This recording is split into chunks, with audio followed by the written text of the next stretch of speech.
Well, Mark, following Tuesday's game, you said you wanted to bring a few extra bodies ahead of Saturday. How is that going for you? Obviously, we're still trying.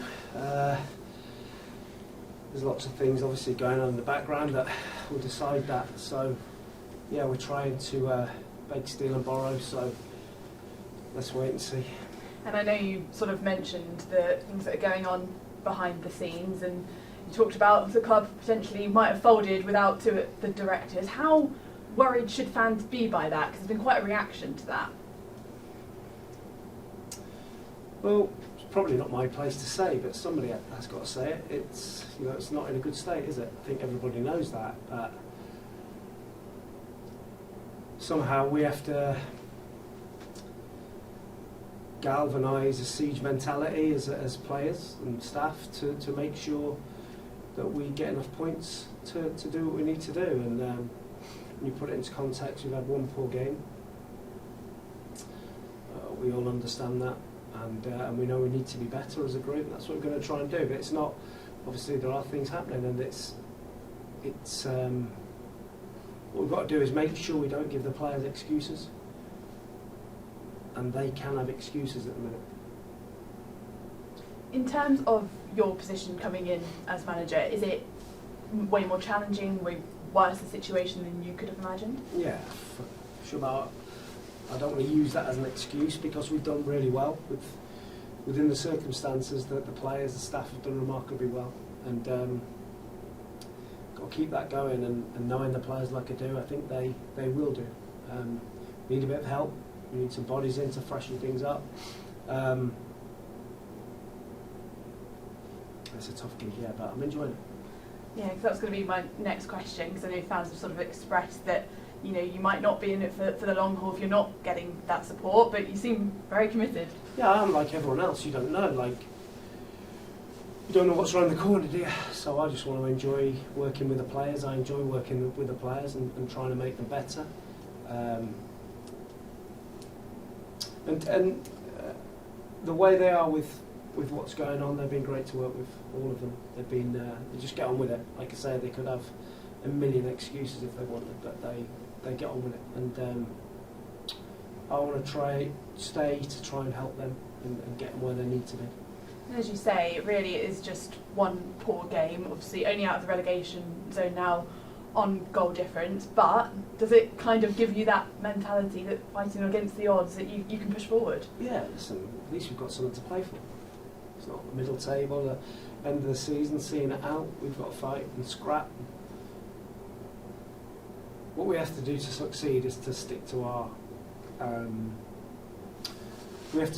identity, which got us so much joy in the Dagenham game. I think we'd have beat Wealdstone. We should have beaten Maidstone by having an identity that I think works. And we got away from that the other night. We tried to fight a team that are used to fighting and scrapping and are really good at it, and we got knocked out. And we have to stay away from that. We have to play to our strengths. It seemed that the body language of the players, obviously because the result and performance wasn't good enough, but I guess ahead of Saturday, are you seeing an improvement in a mentality that's going to be much better for that next game? I can't doubt their mentality, and they've been brilliant. Like I say, the commitment, desire, all of that, enthusiasm is fantastic, and they're a brilliant group of guys to work with. And I've just got to try and steer them in the right direction to give them, or keep that enthusiasm. And if we stick to what we do well, we'll be fine.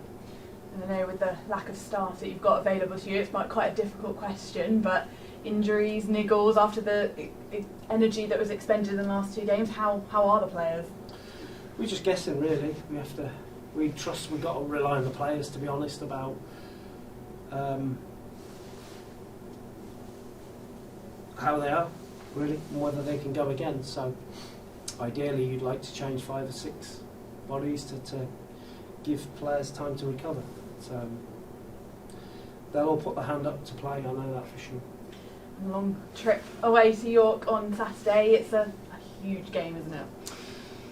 I think it's important we don't make it. I think we make it another game, just another game. We're looking forward to going to, I've not been to the new stadium. It's a fantastic club. I've been there as a young boy to watch my dad's team play, Bristol City against York, back in the old third division days when they were both vying for the title. Dennis Smith was the manager of York. My dad was a manager of Bristol City, and they were great games. I used to love going to Booth and Crescent. And like I say, great club, loads of history. And I'm looking forward to going to the new stadium. And I just want us to go and put a performance on, really. Because both clubs actually throughout the season have gone on good runs and then bad runs. It's amazing how the table changes so quickly in this division. And I think that's what you see, is the teams around the bottom will go and win a couple of games, then lose 4 or 5, and it is the lack of consistency that is why you're down the bottom. We've been quite consistent, but we've not won enough games. So, like I say, I think that'll carry on for the remainder of the season. I think some teams will go on runs and then fall, and we've just got to stay true and consistent and keep working hard and fighting. We'll be all right. And how important are the experienced players that you've got in that dressing room to getting through those younger players who are now in a relegation scrap? Well, they're only important if they're performing. It's no good being experienced if you're not performing at your best level. So we have to make sure that we're given the best platform to perform to that level. Off the pitch, they've been great. They're all been together, and whether they're playing or not playing, they've been great. Oh, thank you, Mark. Good luck. Fantastic. Pleasure. Good afternoon, Mark.